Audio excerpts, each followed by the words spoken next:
way to build trust with the Israelis would be to say definitively that we accept Israel. We accept that there is a Jewish state here, and we want to live next to it. We don't want to replace it. We don't want you to replace us. We would like to have a state too, and we would like to live as neighbors,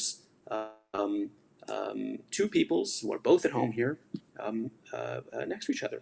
And so let's today begin the negotiation on where exactly the border will run and what will be the various financial and security arrangements.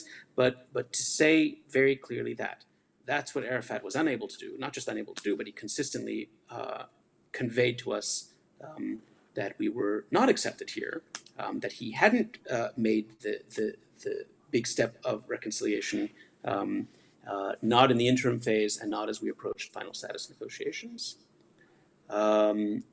And I don't think I don't see anything on the horizon there. I think, and one of the things in my article that I wanted to emphasize was that there was not just a breach of trust from the Palestinian side. I think in a very, very deep way that we don't usually come to terms with, there was an enormous breach of trust from the Israeli perspective between Israel and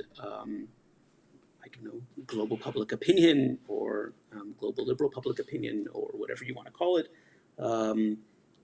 I think that the political power to Israelis of saying this will make the world like us was huge in the 1980s and 1990s, and was able often to have real political impact and decisive impact in the elections at various points, and was able to be seen as a reward for certain kind of concessions. And I don't think that currency has the same value anymore.